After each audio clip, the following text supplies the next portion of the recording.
माझे पणजोबा रमजान बाबा एक तारा भजन करायचे, माझे आजोबा मोहम्मद बाबा ते वारकरी भजन करायचे, माझे वडीलही भजन करायचे, आज माझे नातेवाईक तेही भजन करतात। मध्यंतरी असणाऱ्या रामानुजाचार्यांची विचारधारा असेल, वल्लभाचार्यांची असेल किंवा मग निंबार्काचार्यांची असेल, या सर्व विचारधारा आमच्या वारकरी संप्रदायात सप्रमाण पटवून देऊ शकतो। त्यामुळे हा वारकरी संप्रदाय जगाच्या पाठीवर जीवाचं कल्याण तर करणारच आहे, बुद्धिवाद्याचंही कल्याण करणार आहे, आस्तिकाचं नास्तिकाचं सर्वांचं कल्याण करणार आहे। प्रत्येकजण वारकरी संप्रदायाच्या संबंधानं आपलं स्वतःचं सहमतीच दर्शवेन, कोणी विरोधात जाऊ शकत नाही। प्रभू रामचंद्रांची जी काही पितृभूमी आहे, अखत्यारित भूमी आहे, ती भूमी नाशिक आहे आणि नाशिकचे जर प्रथम राजे प्रभू रामचंद्र असतील तर माझं प्रेम माझ्या राजावर असणं गरजेचंच आहे। पाण्यामध्ये पहिला जीव जन्माला आला, अमेबा वगैरे काहीतरी, ते माशाचं स्वरूप आहे, जलचर म्हणजे मासा, मत्स्य अवतार, त्यानंतर उभयचर पाण्यातून जीव बाहेर आला, कच्छ म्हणजे कासव अवतार किंवा कुर्मा अवतार, थोडंसं तो चतुष्पाद झाला, वराह अवतार, मग संकरित प्रजाती जन्माला आले, नर आणि नृसिंह अवतार, पुढे छोटे छोटे आपण एलियन म्हणूया वगैरे काहीतरी भरपूर पुस्तकात चर्चा होते, मग वामन अवतार। वामन अवतार जसा जसा उत्क्रांत होत गेला, रामायणामध्ये वर्णन केल्याप्रमाणे प्रचंड देहाचा परशुराम, तिथून पुढे कुटुंब व्यवस्था म्हणजे लोक टोळ्यांमध्ये एकत्र येऊ लागले, तो झाला प्रभू रामचंद्राचा अवतार। कुटुंब व्यवस्था, कुटुंबामध्ये मोठं कुटुंब झालं की कलह होतो, महाभारतामध्ये कृष्ण अवतार, आणि सगळ्या कुटुंबाची कटकट त्रस्त करते म्हणून कमरेवर हात ठेवून समसमान उभा राहिलेला माझा पांडुरंग, आता कल की कल देखेंगे। नमस्कार, मी ज्ञानदा कदम, माझं कट्ट्यावरती आपल्या सर्वांचं स्वागत। माझं कट्टा प्रेझेंटेड बाय क्विखिल आणि Badhekar Group, powered by Green Harvest, Bank of Maharashtra, Chandukaka Saraf Jewels, Chitale flavoured milk, Sudhir Mandke Light House आणि सोनाई पशु आहार। महाराष्ट्राच्या घराघरात आपल्या कीर्तनाच्या माध्यमातून रामाची महती, रामनामाचा अर्थ आणि रामायणाची शिकवण पोहोचवणाऱ्या कीर्तनकारांमधलं एक प्रमुख नाव जलाल महाराज सय्यद आजचे आपले कट्ट्याचे पाहुणे आहेत। रामायणावरती प्रबंध लिहून रामनामाचं महत्त्व जनमानसामध्ये रुजवण्याचं काम सय्यद महाराज गेली अनेक वर्ष करतात। आपला महाराष्ट्र रामकृष्ण हरीच्या तालावरती ठेका धरणार आहे, रामराम पाहुणं म्हणत सगळ्यांचं स्वागत करणार आहे। महाराष्ट्रात राम आपल्याला भेटतो संत वचनांमधनं आणि राम समजतो कीर्तनकारांच्या वाणीमधनं। कीर्तन आणि प्रवचनांच्या माध्यमातून जनमानसामध्ये रुजवली जाणारी रामनामाची शक्ती, भक्ती ही सर्वव्यापी आहे आणि सर्वसमावेशक आहे।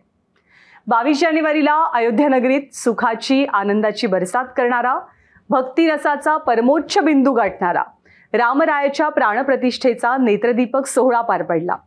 शेकडो वर्षांच्या प्रतीक्षेनंतर रामाच्या मंदिर पूर्णत्वाचं समाधान कोटी कोटी रामभक्तांच्या मनात रोजच्या रोज आनंदाचे तरंग निर्माण करत आहे। लाखो भक्त त्याच्या चरणी लीन होण्यासाठी त्याच्या दरबारात, त्याच्या नगरीत गर्दी करतात, तर याच राजा रामासमोर त्याच्या ऐतिहासिक मंदिरात देशभरातले दिग्गज कलाकार दररोज आपलं कलापुष्प अर्पण करतात। खरं तर आपल्या देशामध्ये कला, संगीत आणि सूर या गोष्टी जात पात, धर्म आणि भाषेच्या बंधनात कधीच अडकल्या नाहीत। काशी विश्वनाथाच्या मंदिरात भारतरत्न बिस्मिल्ला खान यांच्या शहनाईचे सूर सडा शिंपायचे। आपले आजचे पाहुणे सय्यद महाराज जातीभेदा पलीकडे जाऊन सर्वधर्म समभाव जपण्याची शिकवण देणाऱ्या संत परंपरेचे आणि वारकरी संप्रदायाचे पाईक आहेत। त्यांच्या रामभक्तीचा आणि कीर्तनकार होण्याचा प्रवास आज आपण कट्ट्यावरती उलगडणार आहोत, त्यांच्याशी संवाद साधणार आहोत। महाराज नमस्कार, आपलं मनापासून स्वागत आहे कट्ट्यावर। रामकृष्ण महाराज, म्हणजे रामकथा सगळ्यांनाच ऐकायला आवडती, पण जेव्हा सय्यद महाराज ती सांगणार आहेत असं जेव्हा कानावर पडतं तेव्हा एकदम कान टवकारतात, डोळ्याच्या भुवया उंचावतात आणि म्हणजे हे फार नवलाचं वाटतं की नाव सय्यद आहे आणि कथा रामाची सांगतायत। तर हे काय आहे, म्हणजे हे सगळं सुरू कसं झालं, तुमच्याविषयी, तुमच्याकडे आलेल्या या परंपरेविषयी आम्हाला आणि सगळ्या महाराष्ट्रालाच खरं तर जाणून घ्यायला आवडेल। तसं बघितलं तर रामायण आणि श्रीराम हे मुळात कुठल्या एका जाती विशेषाचे नाहीत, ह्या विचारांचे आम्ही आहोत। आणि हे मी माझ्या मनानं तयार केलेलं आहे असं नाही. माझे पणजोबा रमजान बाबा एक तारा भजन करायचे, माझे आजोबा मोहम्मद बाबा ते वारकरी भजन करायचे, माझे वडीलही भजन करायचे, आज माझे नातेवाईक तेही भजन करतात. आणि ओघानं आल्यानंतर श्रीमद भगवद्गीतेमध्ये एक उत्तम श्लोक आहे, अधर्मा बिभवात कृष्णा प्रदूषंती कुलश्रिया श्रीषु दृष्टा सुवार्ष्णीय जायते वर्णसंकरा.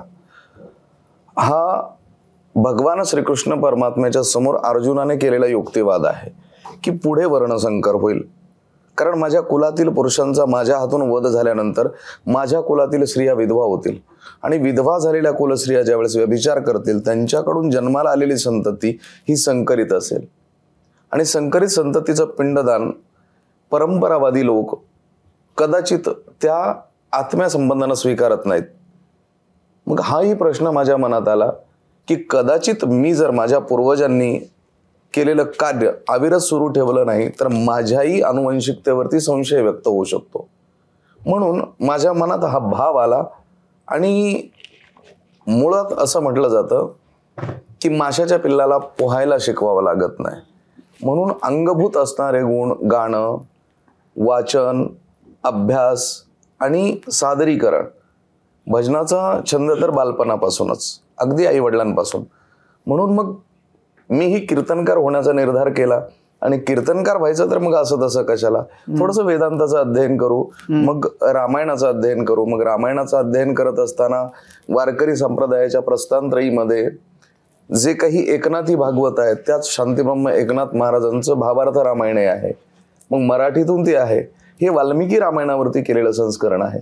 मग रामायणावरती अभ्यास करत असताना मोरोपंतांचं रामायण, कागभूषुंडींचं, तुलसी रामायण, त्याबरोबर अनेक प्रकारची रामायण आहेत. ज्या रामायणांचा अभ्यास करता करता एक राममय वृत्ती होऊन गेली आणि घडलेल्या सध्याच्या प्राणप्रतिष्ठा सोहळ्याचा जेवढा आनंद माझ्या मनाला झाला तो कदाचितच कोणाला झाला असेल, कारण राममय व्हावं लागतं आणि ती वृत्ती माझी झालेली आहे. आणि मुळामध्ये आम्हाला म्हणजे तुमच्यावर हे जे रामरायाचे संस्कार आहेत, तुमचं गाव आहे निफाडच्या जवळचं, तर तुमच्या गावाचं नाव, गावाचे तुमच्यावर झालेले संस्कार, गावाविषयी हेही आम्हाला जाणून घ्यायचं आहे. माझं गाव नाशिक जिल्ह्यामध्ये निफाड तालुक्यामध्ये करंजी खुर्द. करंजी खुर्द हे जे गाव आहे याला पोस्ट तामसवाडी आहे. याचा अर्थ गावाची लोकसंख्या आणि गावाचा अंदाज तुम्ही करू शकता. छोटंसं गाव आहे, गोदावरीच्या तीरावरती वसलेलं आहे आणि आमच्या गावाशेजारी असणारे एक गाव आहे खेडले जुंगे, जिथे योगीराज तुकाराम बाबा यांची समाधी आहे. त्यांचा अस्तित्व कालखंड माझे वडील आजोबा हे त्यांच्या सेवेत असायचे. तर ज्या वेळेस या लोकांचा संबंध येत गेला तर तिथे राम जन्म उत्सवाचं एक मोठं कीर्तन आणि मोठा उत्सव होत असायचा. तो उत्सव म्हणजे आमच्या परिसरातील एक अभूतपूर्व असल्या कारणानं त्याचं आकर्षण असायचं की आम्ही यात्रेला जाऊ. लहान असताना मग ते प्रभू रामचंद्राचं जन्मोत्सव व्हायचा आणि हा जन्मोत्सव होत असताना आमच्या गावातून जे वातावरण असायचं, लोक तिकडे जाण्याचं आकर्षण जास्त असायचं. गावामध्ये म्हणजे गावामध्ये किती घराचं गाव आहे, मुस्लिम वस्ती किती आहे? मुस्लिम वस्ती 8-10 घरांची मुस्लिम वस्ती आहे, पण सर्व वारकरी संप्रदायाच्या विचाराची लोक आहोत. सगळं गाव. होय होय होय. एकमेकांना भेटताना जय हरी राम कृष्ण हरी याच प्रकारचं अभिवादन असतं किंवा नमस्कार नमस्ते वगैरे जे आहे हे नंतर कदाचित कोणीतरी म्हणत असावं, पण शक्यतो रामकृष्ण हरी. कोणीही फोन करताना एकमेकाशी बोलताना हॅलोच्या ऐवजी रामकृष्ण हरी म्हणतात. ही माझ्या गावाची खासियत आहे. पण महाराज तुम्ही महामंडलेश्वर आहात. आता ही पण परत एक अशी विस्मय करवणारी गोष्ट वाटते ऐकणाऱ्याला. तर म्हणजे आणखीन कोणी आहेत की जे जन्मले मुस्लिम कुटुंबात पण ज्यांना महामंडलेश्वर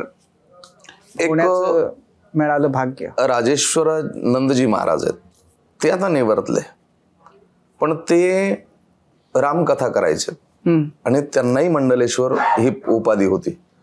त्यानंतर आजही मुस्लिम कीर्तनकार भरपूर आहेत आणि त्यांची निष्ठा ही संप्रदायावरती आहेच.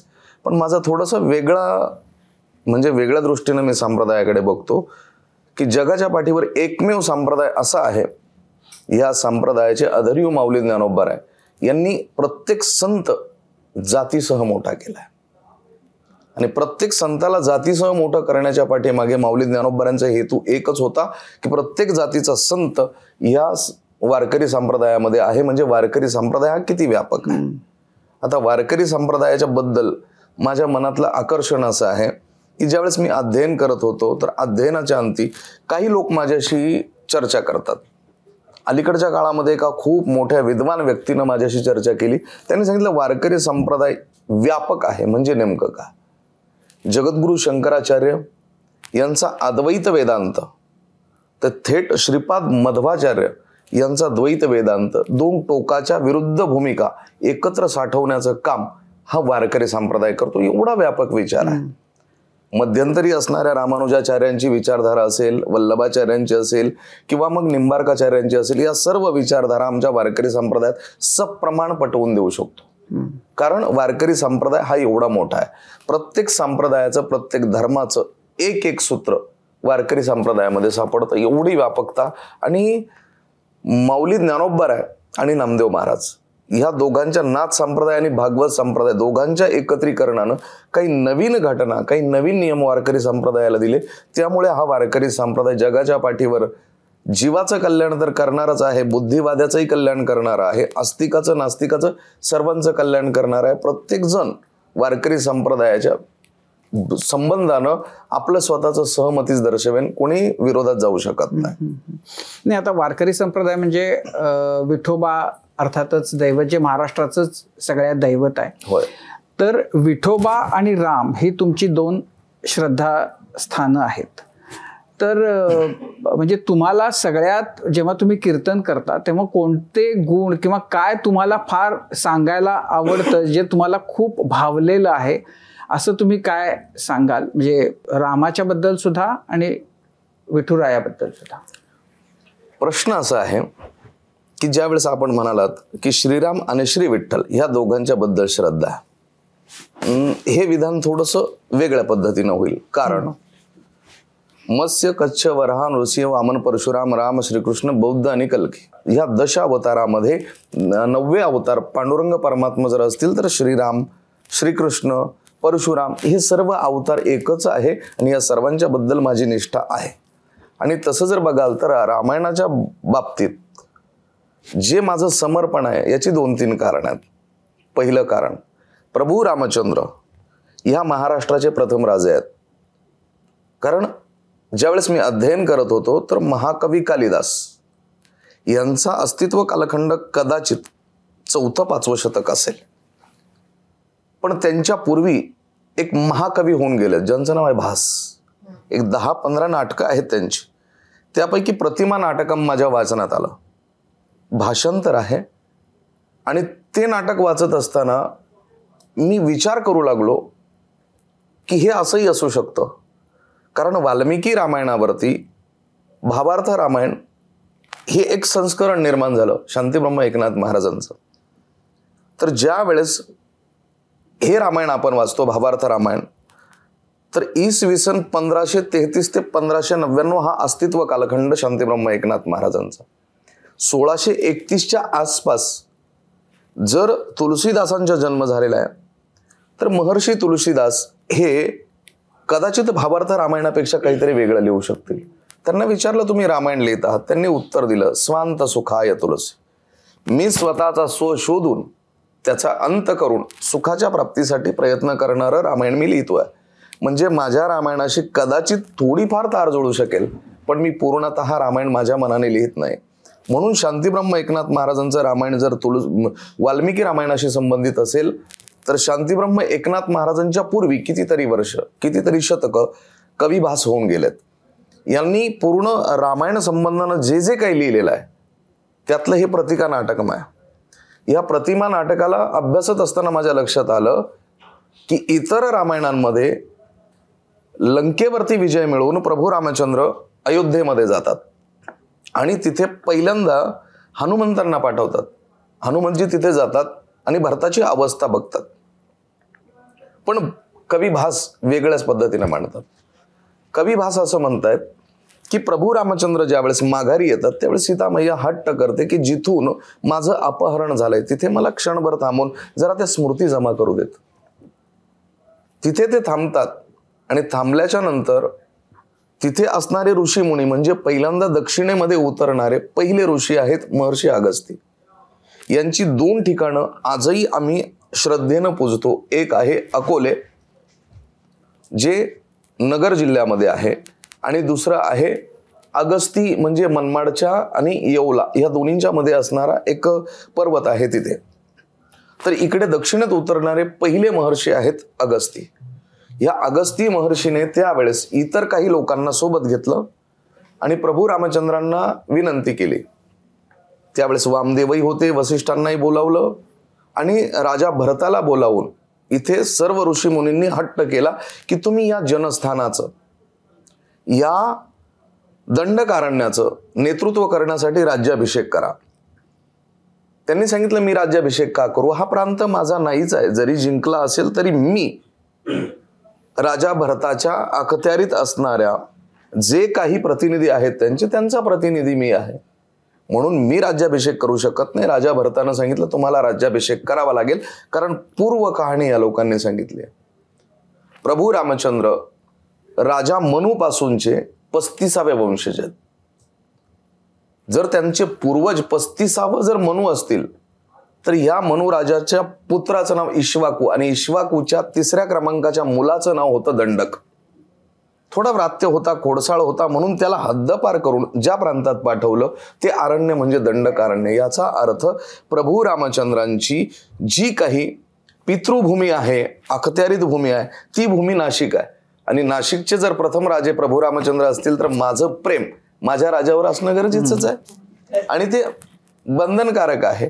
आणि दुसरी गोष्ट, माझ्या पुरातन कालापासून माझे जे पूर्वीचे पूर्वासुरी झालेत, माझे वडील आजोबा वगैरे ही जी मंडळी आहे किंवा मला मार्गदर्शन करणारी गुरुजन मंडळी, या लोकांनी माझ्यामध्ये राम बिंबवला. माझ्यामध्ये म्हटलं की राम हा शब्द आपसुक बाहेर येतो, श्रीराम नंतर. कारण काय होतंय की कबीरजींना विचारलं की आप राम जी को मानते हो, त्यांनी सांगितलं जी हा. जानते हो, जी हा. तर मग जर तुम्ही श्रीरामांना मानता, जाणता म्हणजे ओळखता, तर त्या श्रीरामांच्या बद्दल तुमचं काय मत आहे, कसे दिसतात ते. रंग नाही, रूप नाही, नाही व्रणछाया, निराकार निर्गुण तुही रघुराया, निराकार निर्गुण ब्रह्म. म्हणून जर प्रभू रामचंद्रांच्या बाबतीत कबीर महाराज आपलं मत व्यक्त करत असतील तर त्याच भूमीमध्ये जन्माला आलेल्या महर्षी तुलसीदासांना विचारलं आपके राम कैसे. लता दिदींनी गायलेलं आहे आणि पंडित पलुसकरांची रचना आहे. ठुमक चलत रामचंद्र बाजत पैंजनिया, किलती किलती उठत जात गिरत भूमी. ही जी त्यांची जी भजन आहेत त्या भजनामध्ये प्रभू रामचंद्रजी लीला करतात, नाचतात, गातात, पडतात, पळतात. ही सगळी जी आहे एकाच भूमीतल्या एकाच व्यक्तीनं 2 पद्धतीनं बघितलेल्या श्रीरामांचं वर्णन आहे. तसं मी श्रीरामांना जे बघितलंय ते सगुण स्वरूपामध्ये आणि ज्या बालमूर्तीमध्ये बघितलं. माझं स्वप्न पूर्ण झालं की अयोध्येमध्ये प्रभू श्रीराम मंदिर झालं आणि त्या श्रीराम मंदिरामध्ये रामलला बालरूपात आले. हे माझ्या मनाला झालेला आनंद मी व्यक्त करण्याच्या पलीकडे आहे, कारण तो मी व्यक्त करू शकत नाही, तेवढी माझी वृत्ती नाही.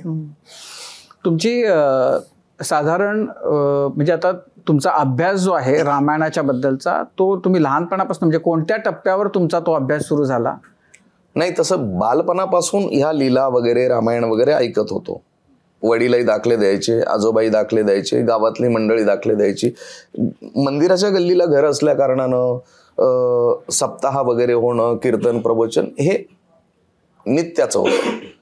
शेजारी खेडलेजुंगे गाव असल्या कारणानं नित्य तिथे सत्संग होत असायचा, कीर्तन प्रवचन कथा वगैरे. पण असं आहे की हे सर्व करत असताना मी 2009 साली ज्या वेळेस विचार केला की मी कीर्तन करावं, कीर्तनासाठी फेटाही बांधला.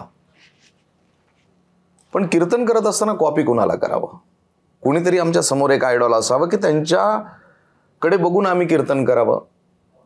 नंतरून हळूहळू मी ज्यांना कॉपी करायचो मला ते क्षमा करतील, काही या जगात आहेत ना, काही नाही आहेत.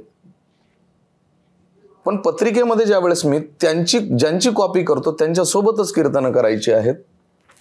पण लोक म्हणतात मग त्यांच्यात आणि तुमच्यात काय फरक आहे? तुम्ही कॉपी आहात आणि कॉपी करणारे भरपूर कीर्तनकार आहेत.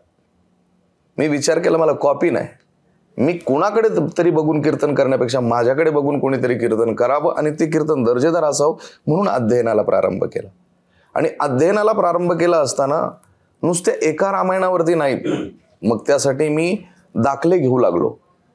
मी PDF फॉर्मॅटमध्ये माझ्याकडे 24 तास माझ्यासोबत जे काही गॅजेट असतात, टॅब असेल, लॅपटॉप असेल, मोबाईल असेल, त्याच्यामध्ये मी ते सगळे दाखले ठेवतो.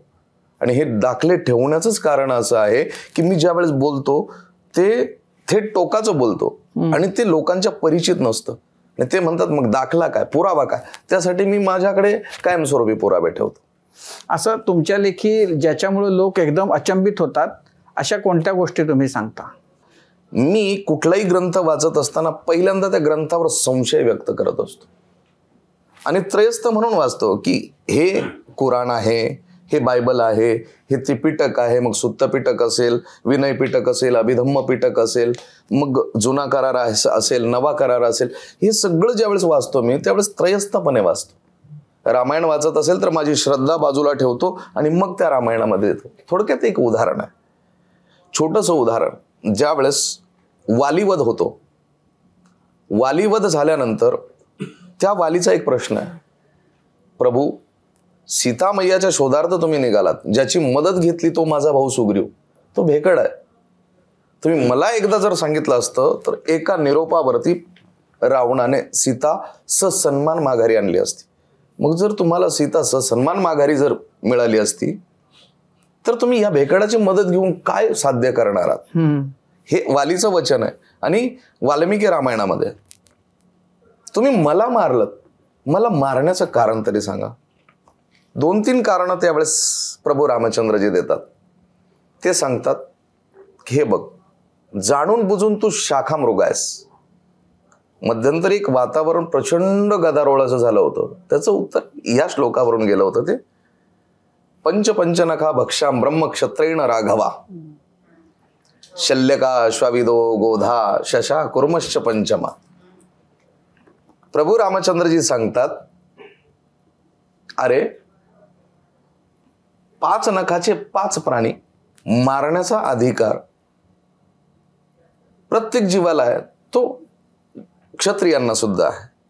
त्यामध्ये शल्यका म्हणजे गेंडा, श्वाविदो म्हणजे साया, शल्यका श्वाविदो, गोधा म्हणजे ससा, शशा म्हणजे घोरपड आणि कुर्म म्हणजे कासव. 5 नखाची 5 प्राणी मारण्याचा अधिकार कुठल्याही क्षत्रियाला आहे. तर तू जाणून बुजून शाखा मृग आहेस. वालीनं मान्य केलं. दुसरं सांगितलं, ह्या पृथ्वीचा राजा भरत राज्य करतो आहे आणि तू तुझ्या मुली समान असणाऱ्या स्वतःच्या भावाच्या पत्नीचा उपभोग घेतलास, तिला अपहृत केलं, त्यामुळे तुला दंड देण्याचा अधिकार मला आहे. ही 2 कारणं झालीत. त्यावेळेस तो वाली हो म्हणतोय आणि वालीनं डोळे मिटले. 2-3 कारणं सांगून वालीनं डोळे मिटले. पण मी शांत बसलो नाही. मी त्याच्या तळाशी गेलो की प्रभू रामचंद्रांची बाजू तर मांडायची आहे, पण यामध्ये काहीतरी आपल्याला एक थोडंसं उधाण आणणं गरजेचं आहे. म्हणून एक चिकित्सा केली त्यावरती. प्रभू रामचंद्रजी सांगतात, 5 नखाचे 5 प्राणी मारण्याचा अधिकार जर क्षत्रियांना आहे तर वाली हा शाखामृग नाहीये. वानर म्हणजे शेपटीचे वानर वगैरे असतील ह्या बाबतीत, कारण ते ज्यावेळेस तर्क वाचले जातात, बुद्धिमताम वरिष्ठम, हनुमंतांच्या बाबतीत मनोजवम वारतुल्य वेगम, हा श्लोक वाचल्याच्या नंतर विचार की वानर प्रजातीमध्ये खरंच बुद्धिमताम वरिष्ठम, वानर हे टोटेम आहे, त्याला देवक म्हणतो आपण. वानर ही माणसाचीच प्रजाती असावी. जर तसं नसतं तर पेरियार इरोड व्यंकट रामासामी नायकर यांनी द्रविडी संस्कृतीच्या विरोधामध्ये प्रभू रामचंद्राचं रामायण घडलं हे त्यांच्या दी रामायणा अ ट्रू रीडिंग नावाच्या पुस्तकामध्ये का लिहावं? कारण इतक्या दिवसाच्या नंतर पेरियार हिरड व्यंकट रामास्वामी नायकर यांना उत्तर देण्याची कोणाला गरज भासली नाही की क्षमता नाही, याविषयी मी अजूनही अज्ञानी आहे. म्हणून मी स्वतःचं 97 रामायण म्हणून पुस्तक लिहिलं आणि त्यांना प्रत्येक प्रश्नाचं उत्तर दिलं, तेही वाल्मिकी रामायणानुसार. एक संशय होता, त्या संशयाच्या अनुषंगानं मी प्रत्येक प्रश्नाचं उत्तर त्यांना दिलं. काही प्रश्नांमध्ये गलिच्छ आरोप आहे म्हणून ते प्रश्न मी टाळले. मी सोबतही आणलेलं आहे, देऊनही जाईल, तो विषय नाही. पण रामायणामध्ये ज्यावेळेस चिकित्सा होते तर प्रभू रामचंद्र सांगतात की राजा भरत या पृथ्वीचं राज्य करतोय आणि त्याचा प्रतिनिधी म्हणून मी तुला मारतोय. ठीक आहे, जर राजा भरत पृथ्वीचं राज्य करतोय आणि त्याचा प्रतिनिधी म्हणून तुला मारण्याचा मला अधिकार आहे, तर स्वतः हा जो वाली आहे हा किष्किंधेचा अभिषिक्त राजा आहे आणि मग त्या राज्यावरती आक्रमण करून कशा पद्धतीने प्रभू रामचंद्रजी मारू शकतात, हा एक दुसरा प्रश्न. आणि दुसऱ्या भावाची म्हणजे आपल्या सख्या भावाची पत्नी तू अपहृत केलीस आणि तिच्यावरती तू बलात्कारी उपभोगाचा आरोप ज्या वेळेस प्रभू रामचंद्रजी करतात, 3 प्रश्नांची उत्तर आहे. प्रभू रामचंद्रजी म्हणतात की तू बलात्कारी लहान भावाची पत्नी अपहृत केलेली आहे. तर 1 वर्ष अगोदर सुग्रीवानं तारा आपली पट्टराणी बनवून ठेवली होती असं वाल्मिकी रामायण जर सांगत होतं, तर पहिला दोषी तर सुग्रीव आहे. पण याची कारण सांगतो मी. माझं रामायण जरा वेगळं आहे. मी त्यांना सांगतो की बाबा रे, प्रभू रामचंद्राने हे चुकीचं केलं हे माझ्या बुद्धीनं मी ज्यावेळेस प्रकट करू शकतो तर ते माझ्या बुद्धीचं दौर्बल्य आहे. ज्यावेळेस मी माझ्या बुद्धीनं प्रभू रामचंद्र प्रकट करण्याचा प्रयत्न करेन तर ते असं नाही, ते थोडं वेगळ्या पद्धतीनं कैकईच्या राज्य विस्ताराचं धोरण. मी एवढ्या कॅमेऱ्यांच्या समोर उघडपणे बोलतोय की प्रभू रामचंद्राने वनवासाला जावं हे षडयंत्र एकट्या कैकईचं नाहीये. या षडयंत्रामध्ये काही लोक सामील आहेत आणि त्याला सहमती प्रभू रामचंद्राची आहे असं जर म्हटलं तर भुवया उंचवणारच आहेत ना. ज्या वेळेस विद्युतजीवा नावाचा कालकेय नावाच्या एका दैत्याचा मुलगा विद्युतजीवा ज्याच्याशी लग्न शूर्पणखेचं झालंय, हे रावणाला मान्य नाहीये. पण आता जर आपण शूर्पणखेच्या विरोधात गेलं तर आपली कुटुंब व्यवस्था मोडेल. मोठं कुटुंब आहे म्हणून हिच्याही मनासारखं झालं पाहिजे, म्हणून त्यांनी विचार केला की हिला न दुखवता आपल्या मनासारखं व्हावं आणि हा जो मुलगा आहे विद्युतजीवा याला आपल्या कुटुंबाच्या यादीतून बाजूला करावं. म्हणून त्यांनी एक प्रयत्न केला. एका गंधर्वांच्या युद्धात पाठवलं जिथे अज्ञानी असणारा हा मुलगा ज्यावेळेस गेला विद्युतजीवा, तो मारला गेला. विद्युतजीवा ज्यावेळेस मारला गेला, या गोष्टीचं दुःख शूर्पणखेला झालं, आनंद रावणाला झाला. पण कालांतरानं कळाल्याच्या नंतर ते षडयंत्र रावणाला संपवायचं या हेतूने ती रावणाचा प्रतिस्पर्धी शोधू लागली. ज्यावेळेस ताटका आणि सुबाहू मारले गेले, याचं प्रत्यक्षदर्शी जी व्यक्ती आहे मारीच, त्याला विचारलं, मामा कसं आहे? बाळा विचारू नकोस, कठीण आहेत, प्रचंड शक्तिशाली आहेत, युवक आहेत. कोणाच्या सोबत होते? मग विश्वामित्रांकडे. विश्वामित्रांच्या संबंधात बोलायचं ठरलं तर हे नंतर ब्रह्मर्षी आहेत, आधी क्षत्रिय आहे. क्षत्रियहून ब्राह्मण होण्यापर्यंतचा प्रवास आणि ब्राह्मणहून ब्रह्मर्षी होण्यापर्यंतचा प्रवास भलता कठीण आहे आणि त्या विषयावरती खूप मोठी एक विशेष चर्चा होऊ शकते. तर विश्वामित्र हे पक्के राजकारणी आहेत, राजकारणाचा प्रत्येक गुण त्यांच्यामध्ये आहे हे माहिती असताना शूर्पणखा त्यांना भेटते. माझे कयास आहेत, माझे तर्क आहेत. शूर्पणखा ज्यावेळेस भेटते की तुम्ही असं असं करावं, कदाचित ह्या दोघांमध्ये चर्चा होऊन विश्वामित्र राज्य विस्ताराचं धोरण कैकईच्या कानावर टाकतात. कैकई एक रचना करते आणि बऱ्याच लोकांचं आहे की ते मंथरा वगैरे ते कॅरेक्टर. माझ्या मते मंथरा कॅरेक्टर नाहीये, मंथरा ही वृत्ती आहे.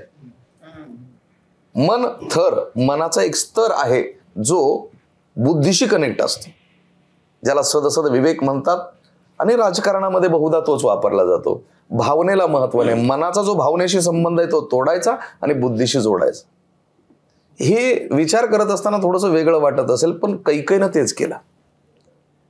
कैकईनं ज्यावेळेस कानावरती आलं की प्रभू रामचंद्रावरती सर्वात जास्त प्रेम करणारी माता कैकई होती, तिला प्रचंड आनंद झाला, पण मनाचा एक स्तर म्हणतोय अजून काहीतरी प्राप्त करायचं. म्हणून ती म्हणते की प्रभू रामचंद्राने दंडकारण्यामध्ये वनवासाला जावं. वनवासासाठी इतरही ठिकाणं होती, दंडकारण्यच का? कारण दंडकारण्यामध्ये पहिल्यांदा ज्यावेळेस ताटका सुबाहू या दोघांना मारलं, तर गंगेपासून तर नर्मदेपर्यंतचं जे प्रांत आहे तो प्रांत अयोध्येला कनेक्ट होतो आणि इथला महसूल अयोध्येला जातो. आता नर्मदेपासून तर कृष्णेपर्यंतचं जे प्रांत आहे हा प्रांत खरदूषण आणि त्रिशिरा याच्यावरती पूर्णतः कंट्रोल हा शूर्पणखेचा आहे. शूर्पणखा सगळीकडे फिरू शकते. तर इथे ज्यावेळेस आले तर खरदूषण आणि त्रिशिरा या तिघांचा वध केला, त्या 14,000 राक्षसांचा वध केला, तर पूर्ण कृष्णेपर्यंतचं जे पात्र जे आहे, जो प्रांत आहे तो टोटल अयोध्येला रिपोर्ट करेल. पुढे जाऊन जर कदाचित सुग्रीवाला मारलं किंवा वालीची मदत घेतली तर वाली कधीतरी आपल्याला जड भरू शकतो. म्हणून वाली हा आपल्या वाटेतला काटा आहे, वालीला नष्ट केला आणि सुग्रीव याला अंकित केलं, कारण हा दबलेलीच लोक हवे असतात, हे राजकारण आहे. म्हणून सुग्रीव रिपोर्ट करतोय आता अयोध्येला, म्हणजे हे झालं तिथून राज्य. आता कन्याकुमारीपर्यंत म्हणजे थेट परत सेतुबंधनमपर्यंत जाऊयात. तिथून लंकेमध्ये बिभीषण गादीवरती बसवला. आता बिभीषण सुद्धा रिपोर्ट करतोय अयोध्येला, आणि तिकडे भरतालाच गादीवर का बसावं याचं कारण आहे इकडून प्रभू रामचंद्र सुरक्षा देत आहेतच, पण जो उत्तरेचा भाग आहे, उत्तरेच्या भागामध्ये अगदी पश्चिमोत्तर जो प्रांत आहे या प्रांताचा अधिपती आहे कैकेयी नरेश, म्हणजे भरताचा सक्का मामा.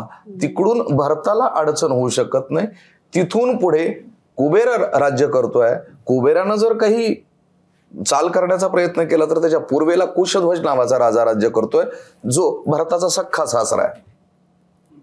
आणि त्याच्या बाजूला जे राज्य आहे म्हणजे आपण त्याला पूर्वोत्तर राज्य म्हणूया, त्या पूर्वोत्तर राज्यामध्ये राजा जनक राज्य करतोय. तो आपल्या जावयाला त्रास करू शकत नाही.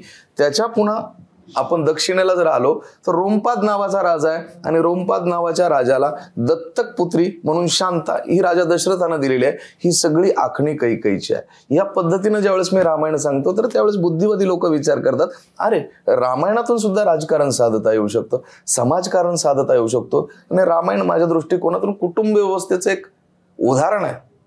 आता बरेचसे लोक अवतारवादात सांगतात आणि ते कथेमध्ये वगैरे सांगतात. मी वेगळ्या पद्धतीनं सांगतो.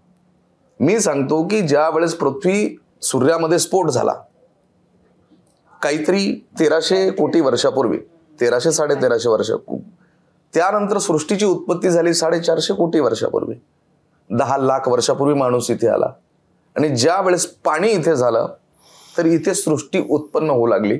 पहिली गोष्ट आहे, पाण्याचा गुणधर्म आहे सडवणं. जसं की मधामध्ये कुठलाही पाण्याचा गुण नसल्या कारणानं आता कुठल्या तरी एका पिरॅमिड खोदला, त्याच्यामध्ये हजारो वर्षापूर्वीची मधाची बाटली सापडली, तर ते मध जसंच्या तसं जसं आज होतं तसं पाण्याचा संबंध आला की नाशणं ही प्रक्रिया होत असते. हा विज्ञानाचा नियम आहे. तर हे सगळं प्रकरण जे आहे म्हणजे पाणी निर्माण झालं, पाण्यामध्ये पहिला जीव जन्माला आला, अमेबा वगैरे काहीतरी, ते माशाचं स्वरूप आहे. जलचर म्हणजे मासा, मत्स्य अवतार. त्यानंतर उभयचर, पाण्यातून जीव बाहेर आला, कच्छ म्हणजे कासव अवतार किंवा कुर्मा अवतार. थोडस तो चतुष्पाद झाला, वराह अवतार. मग संकरित प्रजाती जन्माला आले, नर आणि नृसिंह अवतार. पुढे छोटे छोटे आपण एलियन म्हणूया वगैरे काहीतरी भरपूर पुस्तकात चर्चा होते. मग वामन अवतार. वामन अवतार जसा जसा उत्क्रांत होत गेला, रामायणामध्ये वर्णन केल्याप्रमाणे प्रचंड देहाचा परशुराम. तिथून पुढे कुटुंब व्यवस्था म्हणजे लोक टोळ्यांमध्ये एकत्र येऊ लागले, तो झाला प्रभू रामचंद्राचा अवतार. कुटुंब व्यवस्था, कुटुंबामध्ये मोठं कुटुंब झालं की कलह होतो, महाभारतामध्ये कृष्ण अवतार. आणि सगळ्या कुटुंबाची कटकट त्रस्त करते म्हणून कमरेवर हात ठेवून समसमान उभा राहिलेला माझा पांडुरंग. आता कल की कल देखेंगे या विषयानं मी मांडत असतो. सय्यद महाराज, खरं तर ना हे ऐकायला खूप, म्हणजे आम्ही ऐकतच राहिलो तुम्ही जेव्हा सांगत होते. पण मला विचारायचं आहे की कीर्तनकारांचं किंवा प्रवचनकारांचं काम असतं ते समाज प्रबोधनाचं वर्षानुवर्ष चालत आलंय. आणि तुम्ही जसा सुरुवातीला उल्लेख झाला की सय्यद महाराज असून रामकथा सांगता, विठ्ठलाचं कीर्तन करता, हे ऐकायलाच वेगळं वाटतं. तर तुम्ही तुमच्या कीर्तनातनं म्हणजे जातीभेद विसरण्याबद्दल किंवा सध्या जे समाजात चाललेलं आहे, प्रत्येक जण दुसऱ्याकडे संशयाच्या नजरेने पाहतो, त्याच्याविषयी काय सांगता? आणि तुम्हाला कधी असा त्रास झाला का या सगळ्या गोष्टींचा? हा प्रश्न अपेक्षित होता आणि ह्या प्रश्नाची तयारी करावी असा काही प्रश्न नाही, कारण ते माझे स्वतःचे अनुभव आहेत. काय झालं, मागे मी आपल्या चॅनलला एक एक्सक्लुझिव्ह दिलं होतं, तर त्याच्या कमेंट मी एकदा बघत होतो. आपण रेकॉर्डिंग केलं होतं तुमचं कीर्तनाचं काय? तर ते कमेंट वाचत होतो मी, तर एक विद्वान माणूस आहे, कोण आहे माहिती नाही, त्याने कमेंट केली होती, महाराज मग जलाल शब्दाचा अर्थ प्रकाश होतो, मग तुम्ही धर्मांतर करणार का? नाव बदलून टाका.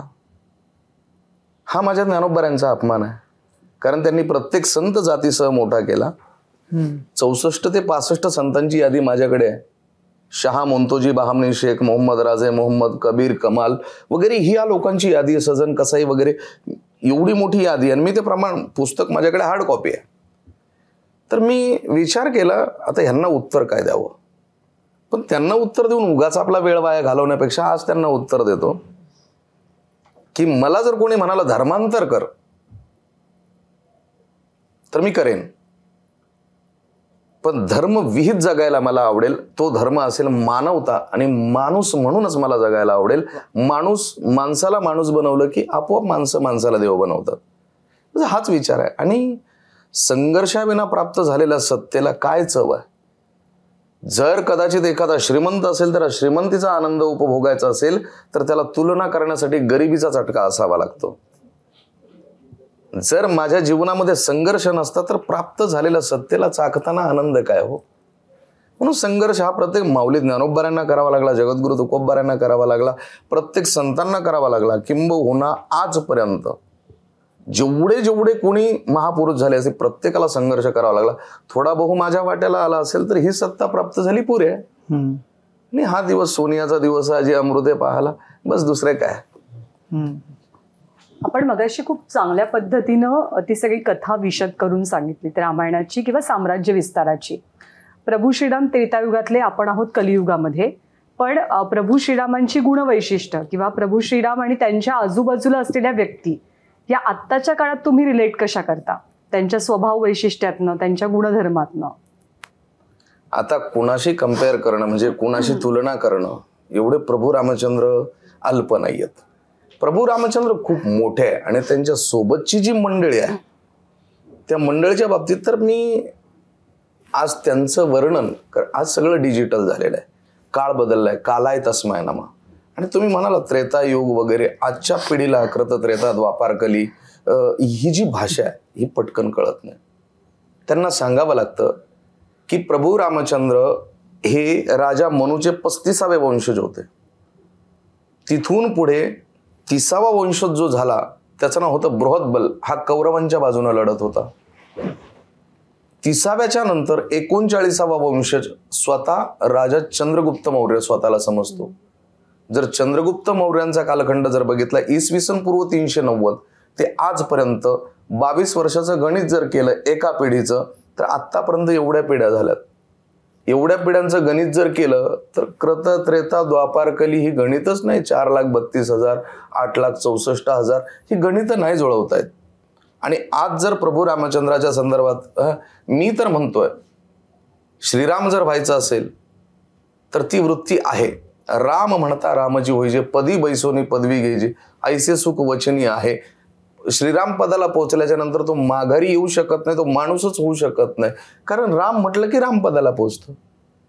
म्हणून राम राम हे दोन जे शब्द आहेत, हे दोन शब्द एका रामाचं दुसऱ्या रामाला अभिवादन आहे.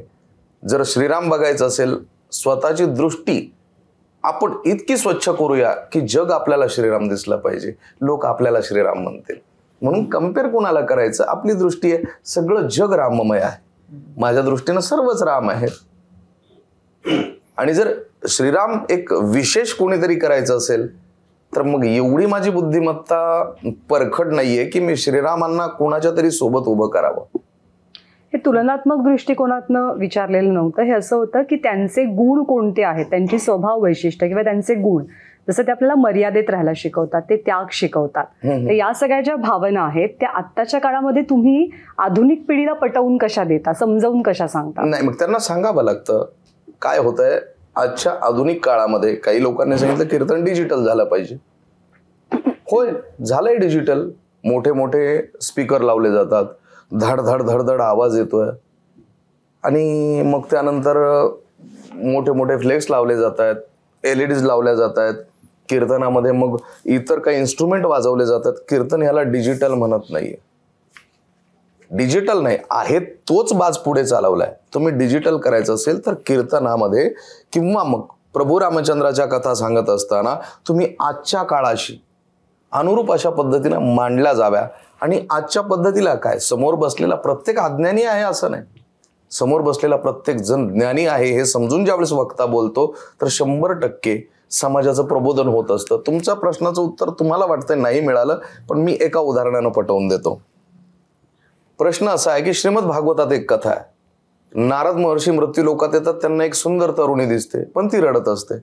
रडण्याचं कारण विचारतात ते, त्यावेळेस तिच्या शेजारी 2 वृद्ध पुरुष बसलेले. ते विचारतात हे कोण आहे? ते सांगतात माझी मुलं आहे. अरे तुम्ही तरुण, तुमची मुलं वृद्ध झालीत, कारण काय? त्यांनी सांगितलं ह्या माझ्या 2 मुलांचं नाव आहे ज्ञान आणि वैराग्य.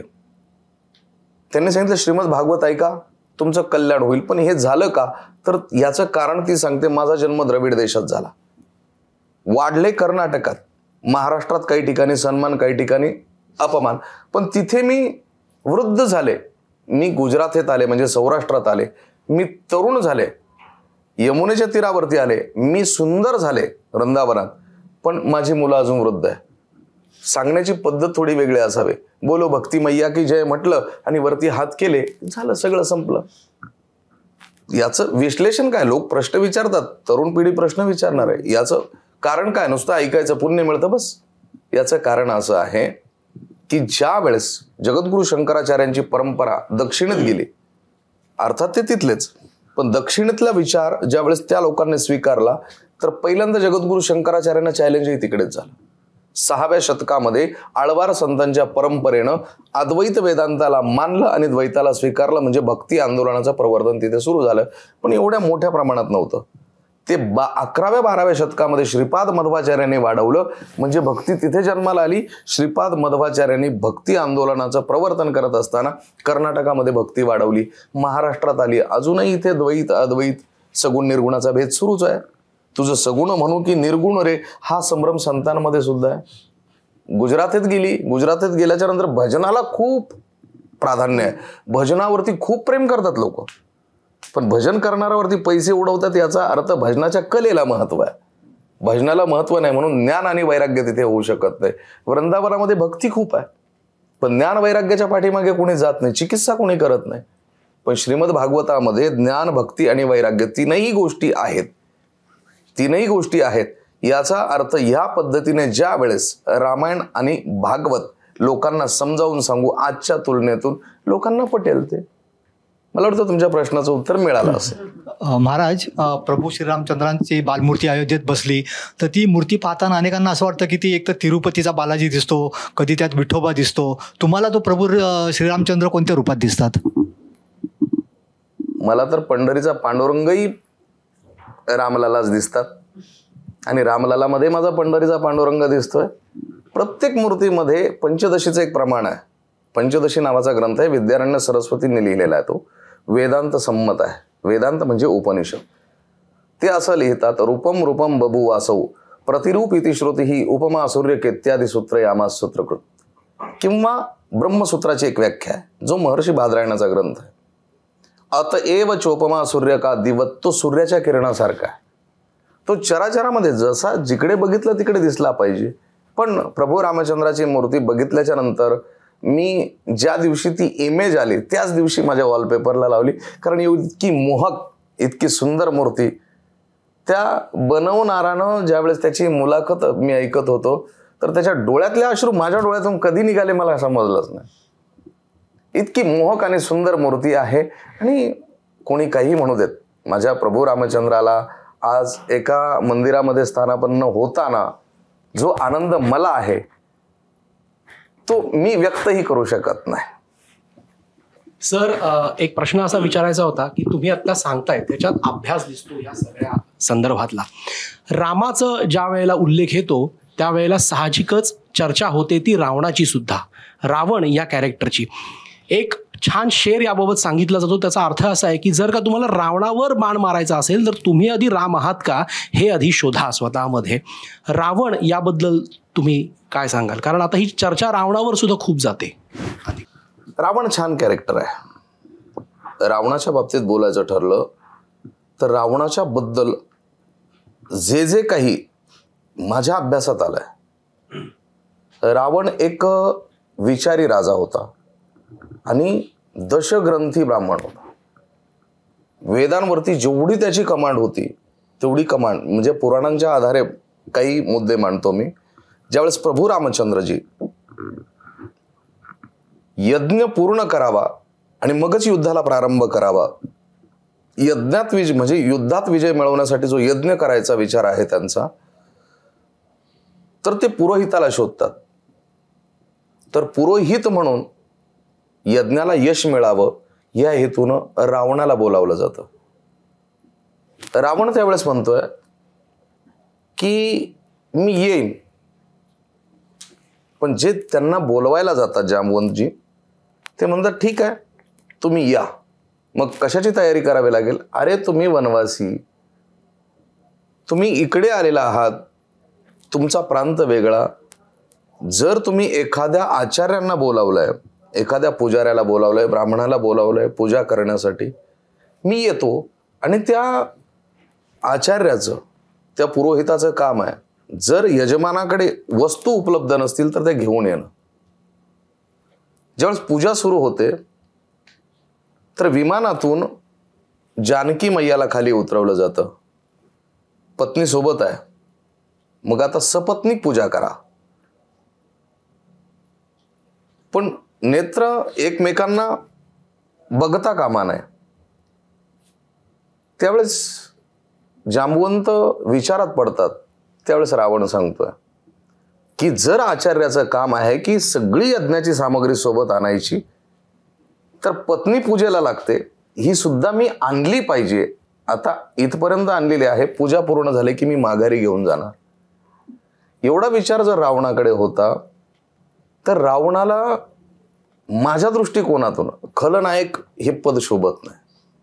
हा प्रतिस्पर्धी हेच पद शोभू शकेल, कारण श्रीरामांना प्रतिस्पर्धी पुरेपूर आहे. तो श्रीरामाचा कोणाचाही वध कसा करतील, कोणाच्याही विरोधात कसं जातील. म्हणून रावण माझ्या दृष्टिकोनातून छान कॅरेक्टर आहे, चांगलं कॅरेक्टर आहे. रावणाला शिवी देऊन प्रभू रामचंद्र मोठे कधीच होऊ शकत नाही. रावण जितका मोठा होईल तितके प्रभू रामचंद्र मोठे होतील. मगाशी तुम्ही जी रामाच्या वनवासाची गोष्ट सांगितली ती खरं तर धक्कादायक होती आमच्यासाठी, कारण आजवर जे ऐकलं ते खूप वेगळं होतं. असंच काहीसं तुमच्या कीर्तनाला येणाऱ्या लोकांचंही होत असेल, कारण त्यांनी आजवर जे ऐकले कदाचित दुसऱ्या महाराजांनी जे सांगितलंय ते त्यांच्यासाठी वेगळं असेल. सो हा जो गोंधळ उडतो ना, त्या गोंधळासाठी काही करता येऊ शकतं? कारण प्रत्येक महाराज जर एखादी वेगळी गोष्ट सांगत असेल तर जे समोर बसलेत त्यांचं कन्फ्युजन कसं दूर करणार आहोत? एक दर्जा असतो. दुकानात ज्यावेळेस आपण सामान घेण्यासाठी जातो, एखादी वस्तू काहीतरी चीज जिन्नस वस्तू, ज्या वस्तूचं मोल जास्त आहे ती वस्तू गॅरंटेड आहे असा गैरसमज आहे लोकांचा, असं लोकांचं मत आहे. पण मी असं म्हणू शकत नाही. ज्या वस्तूची किंमत आहे, ज्या वस्तूचा दर्जा आहे, त्याचाच दर मोठा असू शकेल. आणि ज्या वेळेस आपण ह्या पद्धतीनं सांगतो की जे UPSC MPSC, आता 2-3 दिवसापूर्वी एका कीर्तनामध्ये मी ज्यावेळेस मध्वाचार्य सांगत होतो, मी थेल्सची फिलॉसॉफी सांगत होतो, मी कांट सांगत होतो, मी सिग्मंड फ्राइड्स सांगत होतो, पेलियस डेमोक्रिटस सांगत होतो, मी लाओत्से सांगत होतो, मी जुनेद सांगत होतो, मी फरीद सांगत होतो. हे ज्या वेळेस मी सांगत होतो तर बऱ्याचशा लोकांना कळत नव्हतं. पण एक मुलगी आहे, ती मुंबईला लॉ कॉलेजमध्ये प्रोफेसर वगैरे काहीतरी, ती मी ज्या वेळेस सांगतो तिचा चेहरा असा खुलत होता. मी पूर्ण कीर्तन तिच्यासाठी केलं की मी जे अभ्यास केलाय तो कुठेतरी ओतण्यासाठी कुठेतरी लायक घडा आहे आणि समाज ऐकतो. असं नाही ऐकत तर तो रेकॉर्ड करून ऐकतो. आणि ऐकल्याच्या नंतर आपल्या बुद्धिमत्तेवर प्रश्नचिन्ह उभं करतो, ते प्रश्नचिन्ह उभं राहायला नको. म्हणून आपण अभ्यास केलाच पाहिजे. आणि श्रोता सुजाण आहे या गोष्टीची मला जाणीव आहे तरच मी कीर्तन करावं. अन्यथा श्रोता मूर्ख आहे आणि त्यांना मूर्ख बनवण्यासाठी मी पुन्हा काहीतरी भावनेचा आधार घेऊन त्यांना मूर्ख बनवेल, ही जी भावना आहे ही भावना शुद्ध मूर्खत्वाची आहे. ह्या विचारांचा मी आहे. महाराज, हे आता गेली अनेक वर्ष तुम्ही करताय कीर्तन. अर्थातच याच्यामध्ये आनंद देणारे क्षण प्रसंग जसे असतील, काही कटूही असतील अनुभवाला आलेलं. तर जेव्हा असे अनुभव येतात तेव्हा त्यातून बाहेर पडण्यासाठी काय करता तुम्ही? पहिली गोष्ट अशी आहे, माऊलींची एक ओवी आहे, 2 ओव्या आहेत. एक भुंगा असतो, तो भुंगा एका कमळाच्या फुलाकडे बघतो. त्या गादीवरती जाऊन छानपैकी आनंद घेतो. आनंद घेत असताना निसर्ग नियमाप्रमाणे संध्याकाळ होते आणि ती दलं मिटतात. ती दलं मिटतात. आता कमळाची जी दलं आहेत इतकी नाजूक असतात की त्या भुंग्यानं नुसती फडफड जरी केली तरी मोडून पडतील. माऊली ज्ञानोबराय एकटक त्या भुंग्याकडे बघतात, त्या फुलाकडे बघतात. सकाळी ज्यावेळेस दलं उमलतात त्यावेळेस तो भुंगा तिथे मरून पडलेला असतो. त्या भुंग्याकडे बघून हसून माऊली ज्ञानोबराय सांगतात की वेडा आहेस तू, जैसा भ्रमरभेदी कोडे भलतैसे काष्ट कोरडे परी कळिके माझे सापडे कोवळी. जसा की एखादा भुंगा लाकडासारख्या कठीण काष्टाला छिद्र पाडण्याची क्षमता ठेवतो, पण तोच भुंगा ज्यावेळेस कोमल दलांमध्ये अडकतो आणि मरून पडतो, तेथ उत्तीर्ण होईल प्राणे परी ते कमळ दळ चिरून येणे ऐसे कठीणपण कोवळे स्नेह देखा. त्याला म्हणतात की तू नुसतंच पंख फडफडवले तर बाहेर आला असता, पण तू नाही केलंस, मेला, जीवानिशी गेला. याचं उत्तर असं आहे की या मायेच्या जगात मायावी बनून राहावं लागतं. कटू अनुभव जर नसतील तर आनंद कंपेअर करण्यासाठी, आनंद उपभोगण्यासाठी कुठून आणायचं आम्ही तुलनात्मक. म्हणून कटू अनुभव हवेत. जोपर्यंत संघर्ष नाही तोपर्यंत सत्तेचा आनंद नाहीये. सुरू असणाऱ्या लोकांनी त्रास द्यावा, आपण तो सहन करावा. मी जाता राहील कार्य काय, जन पल उलट होतंय, पण ते ठीक आहे, छान आहे. पण म्हणजे जेव्हा हे तुम्ही कीर्तन करताय, एकूण परिवाराचं, कुटुंबियांच्या भावना काय आहेत, त्यांनाही त्या सगळ्याचं कौतुक त्यांच्याही वाट्याला येत असेल का, त्यांना काही वेगळेही अनुभव येतात? तसं जर बघितलं तर माझी मोठी मुलगी आहे, शबनम नाव. आता तिला 2 वर्षाची मुलगी पण आहे. मी लाडानं बुंगा म्हणतो. त्या मुलीचं ज्यावेळेस लग्न जमवलं गेलं तर मी साखरपुडा केला आणि उत्तरेतले काही अतिश्रद्धाळू लोक जे भाडे तत्वावर महाराष्ट्रात येऊन लोकांना धर्म शिकवतात, ह्या लोकातल्या एकाच्या सांगण्यावरून ते स्थळ मोडलं, दुसरीकडे जुळवलं, पुन्हा तोच प्रकार. मी माझ्या मुलीला विचारलं, माझ्या वागण्याचा, माझ्या जगण्याचा तुझ्या जीवनावर काही परिणाम होत असेल तर तू मला सांगू शकतेस.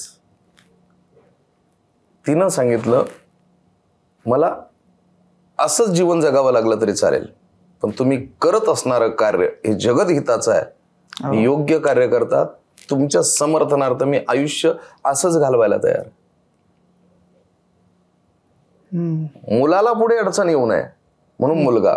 मला जरा संगीताचा जास्त छंद आहे. मुलाचं नाव झाकीर ठेवलं मी, म्हणजे झाकीर हुसेन साहेबांच्या नावावरून.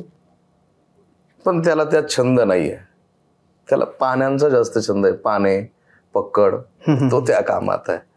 छोटी मुलगी फार्मसी केली, तिचं आता स्थळ आहे, ह्याच महिन्यामध्ये विवाह आहे.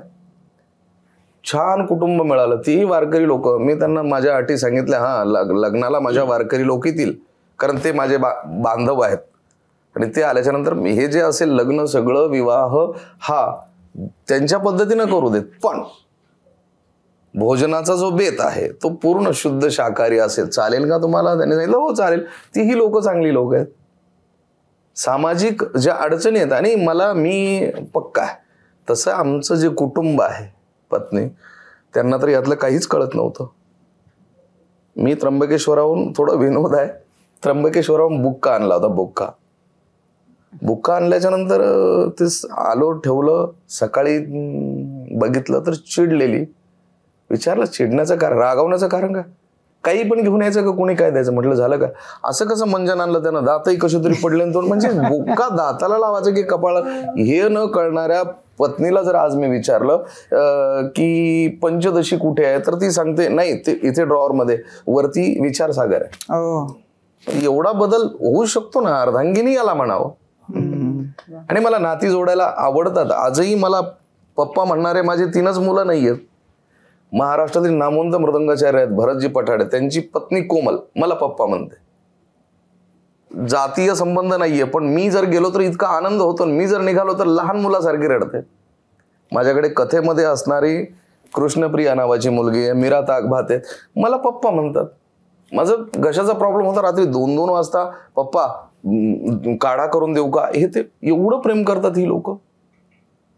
म्हणजे आणि विशेष करून वारकरी जी लोक, दर्जेदार लोक आहेत, उदाहरणार्थ राम महाराज काजळे, केशव महाराज जगदाळे, रवी महाराज पवार, ढाले महाराज, ही मोठी मोठी नावं आहेत, पण माझ्या कीर्तनात येऊन बसतात, कथेत येऊन बसतात, ऐकतात. पंढरीनाथ महाराज कदम, मोठी मोठी नावं आहेत, माझ्या कथेत येऊन त्यांना गायला आवडतं. ते म्हणतात नाही गाता तुम्ही थोडंसं दर्जेदार आहे, थोडंसं गझल वगैरे गातो मी, मग त्यांना ते आवडतं, कारण थोडंसं दर्जेदाराचं असावं ना काहीतरी. मग मी कधी कधी म्हणत असतो की मी गझलचं प्रमाण का द्यावं. थोडक्यात जर बोलायचं ठरलं, मैं हवा हूं कहा वतन है मेरा. लोक म्हणतात अरे गझलचं प्रमाण, मग त्याला उदाहरण देतो मी, अहम वैश्वानरो भूत्वा प्राणीनाम देहम आश्रिता प्राण अपान समायुक्तम पचाम्यन्यम चतुर्विधम. अरे तो श्वासच आहे ना, मग का म्हणून नाही मानायचं. मग कधी कधी सांगतो मी, अरे लोकांनी तर एवढं व्यासपीठावरती एवढं खूप काही चालवलंय, मग आम्ही थोडंसं काय हंगामा क्यों हे बर्फा, थोडीशी म्हणजे आम्ही थोडंसं काहीतरी केलं तर मग एवढं का सुरू असतं. ते त्या संदर्भामध्ये मी विचारही करत नाही की समाजाकडून किंवा लोकांकडून त्रास व्हावा. त्रास झाल्याशिवाय नाही. शक्य ते सुरवंटामध्ये असतं ना, ते फुलपाखरू 14 दिवस जगतं, पण जगण्यासाठी प्रयत्न करण्याच्या अगोदर जन्माला येण्यासाठी प्रयत्न करतं. ते त्या सुरवंटातून बाहेर येताना जेवढ्या त्याच्या वेदना आहेत, त्याच वेदना त्याच्या जीवनाला परिपक्व बनवत असतात. म्हणून संघर्ष माझ्या जीवनात असावा, असाच त्रास होत राहावा की त्या त्रासातून वारंवार माझ्या पांडुरंगाच्या बद्दलची निष्ठा माझी दृढ व्हावी. अशी कोणी मंडळी भेटली की कीर्तनाच्या माध्यमातून, प्रबोधनाच्या माध्यमातून त्यांचं मनपरिवर्तन झालेलं आहे, मतपरिवर्तन झालंय, कुटुंब बदलली, कधी भांडणं असतात, मतभेद असतात, विचार पटत नाहीत, पण आपलं प्रबोधन किंवा आपलं कीर्तन ऐकलं आणि परिस्थिती बदलली, अशी कोणी मंडळी येऊन भेटतात? तसे काही अनुभव? खूप खूप खूप अशी बरीचशी मंडळी येते. ते कीर्तनातून एक उदाहरण आहे. एक जण थोडंसं मदिरा प्राशन करून आला आणि त्यानं सांगितलं मला महाराजांना हार घालायचा आहे. त्या गावातल्या लोकांनी सांगितलं वेड्या, तू नशेमध्ये आहेस आणि कीर्तनासाठी तू उभ्या असणाऱ्या महाराजांना हार घालण्याचा हट्ट करतोय, तुला कळतंय का रे? मुसलमान आपल्या गावात येऊन कीर्तन करतोय आणि तू स्वतःला एक सनातनी म्हणून घेतोस आणि तू नशा केलीस. त्याला मनाला वाईट वाटलं. तो विचार करू लागला की अरे हो. मग त्याला त्या सनातन धर्माचं महत्व कळालं की आपण किती मोठ्या आणि पवित्र कुळातून आहोत, ज्या कुळाचा हेवा वाटून एका मुस्लिमानं येऊन कीर्तन करावं आणि आपण अजूनही तो धर्म समजून घेऊ नये. अब्जाधीश आहे असतो, छानपैकी व्यवसाय करतोय, नाहीतर असंच. मी त्याला सांगितलं होतं माळ कशाला वगैरे नंतर घाल, आधी तू मनाची तयारी कर. मनाची तयारी करण्यासाठी तू त्यानं सांगितलं नाही नाही मला एकदमच बंद करायचं. म्हटलं ही सवय नाही बंद होत, हळूहळू हळूहळू कर. मग त्याच्या मनानेच त्याने बंद करून आणि आज उत्तम सुरू आहे सगळं.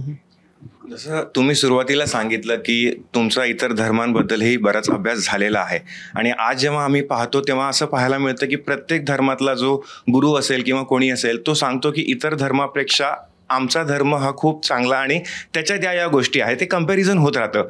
पण एंड ऑफ द डे सगळं काही जर एक आहे तर तुमच्या अभ्यासातून त्या कोणत्या गोष्टी आहेत ज्यात तुम्ही सांगाल की सिमिलरिटीज तुम्हाला बाकी धर्मात आणि आपल्या धर्मात कोण्या रूपाने सांगता येतील? ही 2% लोक आहेत ना, ह्या लोकांनी जात आणि धर्म जिवंत ठेवलाय आणि माणसाचं माणूस पण घालवलाय. प्रत्येक समाजात 2% समाज असतो जो त्या समाजाचं नेतृत्व करण्याचं ढोंग करतोय. ज्यावेळेस तो नेतृत्व करतो ना तर सर्वात मोठं शोषणही तो करतो, हा माझा आरोप आहे. ज्या वेळेस तुमचे धर्मगुरू तुम्हाला वसुदैव कुटुंबकम सांगत नाही, विश्वभावनेचं तत्वज्ञान सांगत नाही. जसं की कुराणमध्ये एक आयत आहे, अल्हम्दुलिल्लाहि रब्बुल आलमीन, म्हणजे या ब्रह्मांडाचा ब्रह्मांड नायक तो आहे. तसं वसुदैव कुटुंबकम जोपर्यंत कोणी सांगत नाही ना त्याच्यावरती विश्वास ठेवणं म्हणजे हा माणसातला भेद करणारा धर्मच मला मुळात मान्य नाही. माणसाला माणूस जोडणारा धर्म मला मान्य आहे आणि तो धर्म आहे माझा वारकरी संप्रदाय. याच्या पलीकडे मी कुठल्या विचारधारेला सहमत होईल असं मला वाटत नाही. आणि वारकरी संप्रदाय आणि रामायण ह्या विषयावरती बोलायचं आहे म्हणून माझ्या पायातलं पायतान मला स्टुडिओच्या बाहेर काढावं लागलं. एवढी पवित्रता माझ्या संप्रदायात आहे आणि माझ्या प्रभू रामचंद्राच्या रामायणात आहे. नाहीतर नियत कशी असू शकते? कुठलाही प्रबोधनाचा कार्यक्रम असेल किंवा सप्ताहाचा कार्यक्रम असेल, इव्हेंट झालाय, त्याला पुन्हा एकदा ते स्वरूप आलं पाहिजे की तिथे पवित्रता असली पाहिजे. मागे एका पत्रकारानं प्रश्न विचारला होता, ते म्हणे अमुक एका नेत्याचं असं मत आहे की शर्यत नावाचा कायदा भारतामध्ये आणावा, तुमचं काय मत आहे? म्हटलं आहे ते संविधान शर्यतपेक्षा उत्तम आहे. मग तिथे कशी पटकन शिक्षा होते? म्हटलं तिथे शिक्षा होण्याच्या अगोदर ज्या कुराणवरती हात ठेवला जातो त्या कुराणची भीती इतकी आहे की ते म्हणतात मरण चालेल पण कुराणची माझ्याकडून अवहेलना होता कामा नये, एवढी भीती कुराणची आहे. गीतेवर हात ठेवून जर सर्रास खोटं बोललं जाते त्या गीतेची भीती निर्माण झाली पाहिजे, आदरयुक्त भीती निर्माण झाली पाहिजे. हे माझ्या मनातून असतं कधी कधी. पण ही लोक त्या गीतेच्या बद्दल जर आपलीच लोक जर प्रश्न उभं करत असतील, रामायणाबद्दल आपलीच लोक आमच्या विरोधात उभी राहत असतील तर मग आमच्यासारख्यांचं येणं काय उपयोगाचं आहे? आपलीच लोक ज्यावेळेस आपल्या समोर उभी राहतात या लोकांचा विचार करायचा नसतो आणि तो तुम्हीही करू नका. खूप वेगळ्या पद्धतीनं, खूप वेगळ्या धाटणीनं आणि विचारांनी तुम्ही हा सगळा विचार जनमानसापर्यंत पोहोचवताय, पुढे नेताय, मोठं करण्याचं काम करताय. या कार्याला आमच्या शुभेच्छा आहेत आणि मनापासून आभार आज कट्ट्यावरती येऊन संवाद साधल्याबद्दल. धन्यवाद. आणि यानंतर आपण माझं कट्ट्यावरती आता इथेच थांबूया. माझं कट्टा प्रेझेंटेड बाय क्विखिल आणि Badhekar Group, powered by Green Harvest, Bank of Maharashtra, चंदुगगर Saraf Jewels, Chitale flavoured milk, Sudhir Mandke Light House आणि सोनाई पशु आहार. ताज्या बातम्यांसाठी पाहत रहा ABP माझा.